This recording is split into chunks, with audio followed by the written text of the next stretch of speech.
Halo semua, jumpa lagi dengan saya Hermas Effendi Prabowo di channel YouTube Wonomatic. Channel YouTube Wonomatic ini terus berkembang, ya subscribernya nambah banyak dan mudah-mudahan terus berkembang dan bisa bantu teman-teman untuk ngasih informasi-informasi penting, berharga, bermanfaat seputar transmisi otomatis. Boleh dibilang channel YouTube Wonomatic ini satu-satunya channel YouTube yang konsisten mendedikasikan diri pada mobil matic. Jadi kalau teman-teman mau tahu lebih detail tentang transmisi matic dan persoalannya dan juga bagaimana tips-tipsnya, silahkan datang tengok channel YouTube Wonomatic. Jangan lupa share juga ke teman-teman, infoin ke teman-teman bahwa ada channel YouTube Wonomatic. Kali ini saya mau menjawab atau mau membahas pertanyaan dari subscriber Wonomatic yang namanya Mas Gusmi Gutomo. Jadi bukan Kusni Utomo ya, Gusmi Gutomo. Dia tanya gini, request Om, bahas transmisi matic dual clutch transmission pada mobil VW Golf dan Ford Focus. Kenapa sih transmisi matic jenis ini enak ya, teknologinya canggih, tapi kok kesannya ringkih? Ringkih itu apa ya? Ringkih itu ya gampang rusak lah, sakit-sakitan lah, kayak orang tua ringkih ya sakit-sakitan, kira-kira gitu. Jadi transmisi matic Ford Focus atau VW Golf yang dimaksud oleh Mas Gusmi Gutomo itu gampang bermasalah, gampang problem, kira-kira begitu. Oke, ikuti terus video saya, jangan lupa like, komen, dan subscribe, dan tonton terus, jangan lupa supaya dapat pengetahuan yang lebih banyak lagi terkait dengan transmisi matic. Baik, kita lanjutkan pembahasannya. Sebelum kita bahas tentang transmisi matic dual clutch transmission atau DCT ya, DCT itu singkatannya dual clutch transmission, transmisi kopling ganda. Nah, sebelum kita bahas ke situ, saya mau kasih tahu juga ke teman-teman bahwa yang berkembang di dunia otomotif itu ada beberapa model transmisi matic. Ya, yang pertama tentu yang konvensional. Yang konvensional itu transmisi matic yang berbasis pada planetary gearset. Jadi ada satu rangkaian gigi yang membentuk rasio yang disebut sebagai planetary gearset. Nah, itu ciri khas dari transmisi matic tipe konvensional. Nah, yang kedua adalah transmisi matic tipe CVT. Nah, tipe CVT itu ciri khasnya rasionya ditentukan oleh CVT SI, yaitu kedua puli sama satu sabuk baja atau belt. Nah, yang ketiga adalah dual clutch transmission. Nah, dual clutch transmission itu seperti yang tadi ditanyakan oleh Mas Kusmi ya, yaitu transmisi matic VW Golf dan Ford Focus. Nah, transmisi matic ini basisnya pada kopling ganda dual clutch. Nah, kemudian ada juga transmisi matic sebetulnya yang masuk kategori konvensional tetapi konstruksinya mendekati manual. Kenapa? Karena di dalamnya itu banyak sekali rangkaian gear atau rangkaian gigi yang membentuk rasio, dan gear itu kemudian disatukan dengan rumah kopling atau clutch. Nah, itu biasanya transmisi matic konvensional pada mobil-mobil Honda, pada transmisi matic Honda. Jadi transmisi matic Honda konvensional itu beda banget sama transmisi matic konvensional yang dikembangkan oleh mobil-mobil lain, karena transmisi matic Honda itu tidak berbasis pada planetary gearset tetapi basis pada rangkaian gigi-gigi dengan rasio jumlah gigi yang beda yang kemudian membentuk rasio tersendiri, dan masing-masing gigi itu nempel sama rumah kopling sama clutch. Oke, sekarang kita bahas transmisi matic dual clutch transmission. Apa sih dual clutch transmission itu? Ini adalah transmisi matic kopling ganda. Jadi namanya aja dual clutch, jadi kopling ganda. Sebetulnya basis dari transmisi matic dual clutch ini atau DCT ini sebetulnya mirip dengan transmisi matic manual, karena di dalamnya ada rangkaian susunan gigi yang membentuk rasio gigi 1, 2, 3, 4, 5, 6. Nah, ada 6 percepatan dan masing-masing gigi dikendalikan oleh clutch, oleh kopling. Di situ ada 2 clutch, yaitu ya clutch A itu mengendalikan gigi 1, 3, 5 jadi gigi-gigi ganjil. Yang clutch B itu mengendalikan gigi 2, 4, dan 6. Nah, komponen penting dalam transmisi matic ini adalah dual clutch itu. Ada juga fork lever, ada juga motor, ada juga transmission control module.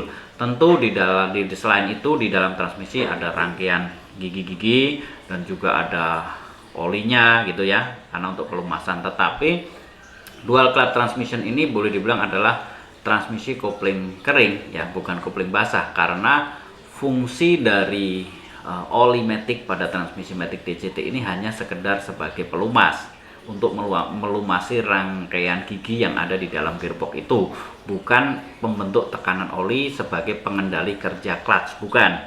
Nah, clutch itu bekerja murni secara mechanical atas kendali sistem electrical dan sistem computerized daripada TCM gitu, kerjanya itu. Jadi bukan berbasis kepada tekanan oli seperti pada transmisi konvensional, transmisi CVT misalnya, tidak seperti itu. Nah, pada transmisi matic dual clutch ini ada dua ruang yang terpisah. Nah, ruang yang satu itu terdiri dari rangkaian gear, itu ada di dalam transmisi dan juga ada olinya di situ. Nah, yang satu lagi, bagian yang lain lagi adalah di luar dari gear tadi itu, yang berhadapan dengan mesin.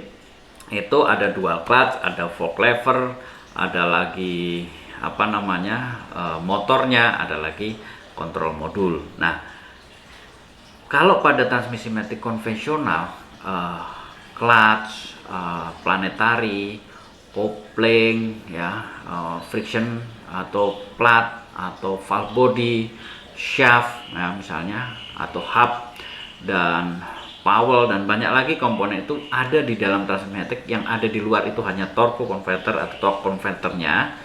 Tetapi kalau pada transmisi matic dual clutch transmission itu justru komponen yang vital itu adanya di luar. Nah, teman-teman tahu sendiri bahwa cuaca di Indonesia ini kadang nggak bersahabat, kadang banjir ya, tiba-tiba ada genangan, kelembabannya juga tinggi, kadang panas banget, kadang lumayan dingin. Jadi kondisi cuaca, kelembaban udara yang begitu ekstrim dan juga tingkat korosinya yang tinggi itu memungkinkan kerja dual clutch tidak bisa bekerja dengan baik. Belum lagi kalau terjadi kebocoran seal pada input shaftnya, misalnya sampai kena ke kampasnya. Ingat bahwa transmisi matic dual clutch ini adalah tipe transmisi matic kering. Jadi kalau sedikit aja dia kena air, sedikit aja dia kena oli, maka kerja clutchnya tidak akan bekerja dengan baik. Nah, memang transmisi matic tipe ini enak, nyaman ya, kalau lagi baru ya mulus banget, terus responsif banget. Kenapa?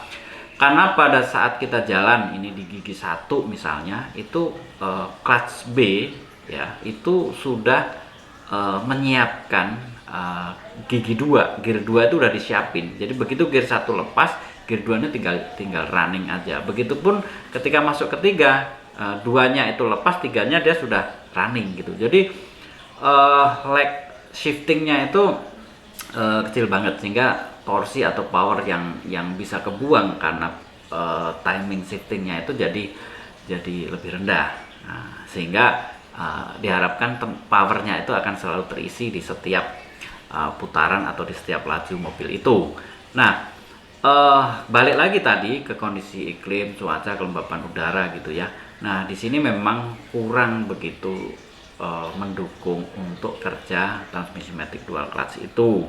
Kenapa? Karena tadi saya sebutkan bahwa transmisi matic ini clutchnya bekerja murni secara mechanical atas trigger dari motor oleh sistem elektrik, terus kemudian dikendalikan oleh transmission control module oleh komputer matic.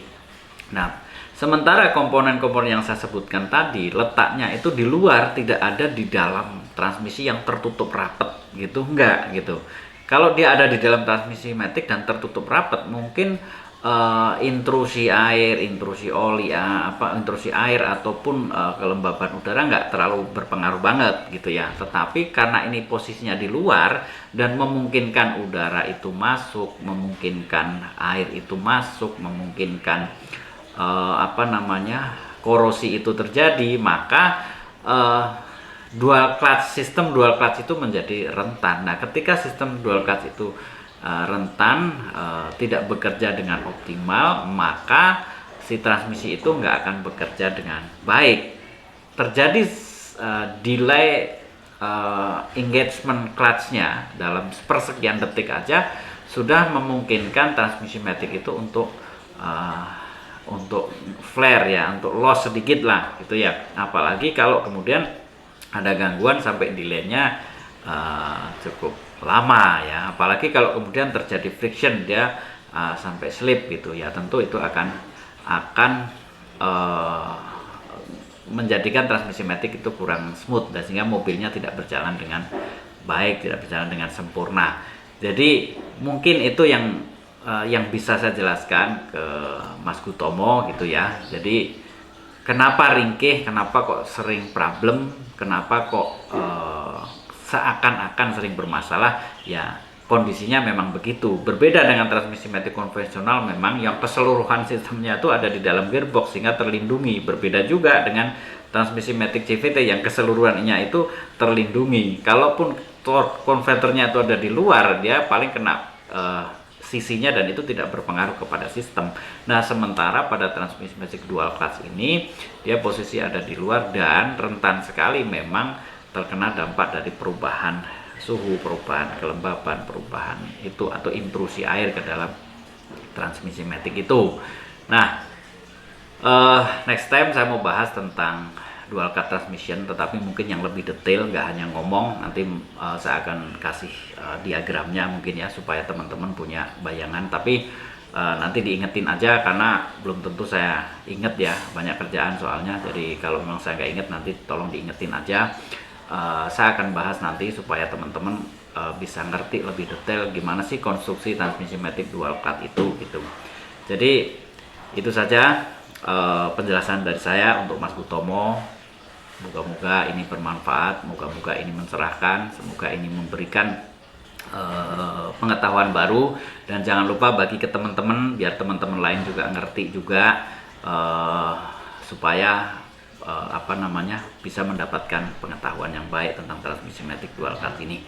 Oke, ikuti terus video saya, jangan lupa like, komen, dan subscribe bagi video saya ke teman-teman yang lain.